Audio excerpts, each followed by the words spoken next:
پیامبر فرمودن طوبی، درختی در بهشت برای کسی که کلید خیر باشه و قفل شر باشه. کلید خیر باشید، در خیر رو باز بکنی به روی مردم و قفل شر باشید. اگه در شر جایی میخوان باز بکنن قفل بزنید، تو قفلش باش، نگذار باز بشه. و در خیر رو اگر قفل زدن با پک، برو قفل رو بشکن. و حدیث سوم، سوال کردن از رسول خدا صلی الله علیه و سلم بهترین مردم چه کسانی هستند و بهترین عمل چه عملی است؟ پیامبر صلی الله علیه و سلم فرمود بهترین مردم احب الناس الی الله انفعهم للناس. محبوب ترین مردم نزد خدا، مفیدترین مردم به خلق خدا هستند.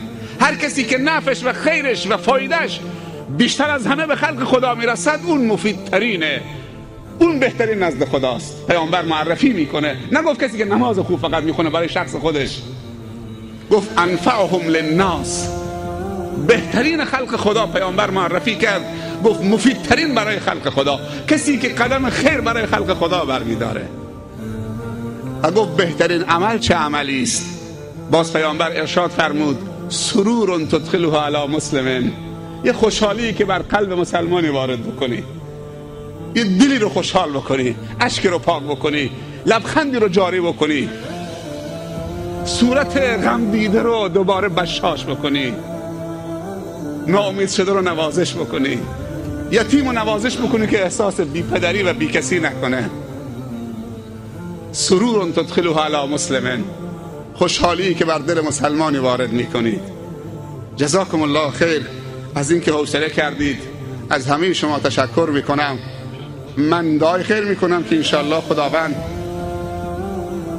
به این انجمن مبارک، انجمن محسنین جزیره قشم، توفیق بده که انشاءالله از جوانو حمایت بکنه. اونایی که میخوان دانشگاه برن هزینه شون بده اگه ندارن، از دانش آموزای ضعیف، از دانش آموزای یتیم، از جوانایی که میخوان ازدواج بکنن. قبلا هم من گفتم در طول سال 4 بار انجمنها اعلام بکنن.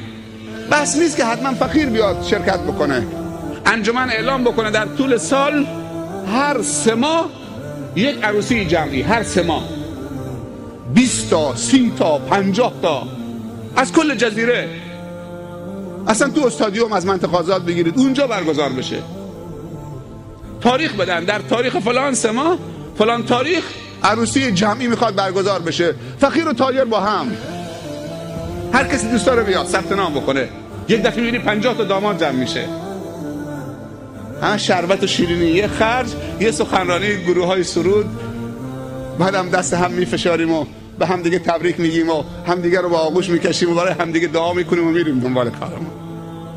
همینجور حرارت داریم، انرژی داریم، ایمان داریم تا 3 ماه بعدی، دوباره 3 ماه بعدی، دوباره اعلام اطلاعیه، دوباره 100 تا داماد دیگه بیان ثبت نام میکنن. وقتی دیدی که در سال 200-300 تا عروسی شده سالم، یک جا خیر و برکتش هم زیاد. و تو همون جلسه برای هر کدوم یه تفسیر نور، یک کتاب ارزشمند هدیه بدید. ما همه عادت کردیم که هدایامون حتما 6 تا لیوان باشه، یه سرویس ظرف باشه. مگر نمیشه که به عروس و دامادا یک کتاب تفسیر هدیه بدید؟ شاید همین کتاب تفسیری که شب زفافشون بهشون هدیه دادید اصلا باز کردن بسم الله گفتن تفسیر سوره هم خوندن در شب زفافشون. این کارو بکنید، به عروس و داماد تفسیر هدیه بدید، کتاب ارزشمند اخلاقی خوب هدیه بدید. شاید همون کتاب همون شب تحولی در زندگیش ایجاد کرد. جزاکم الله خیر.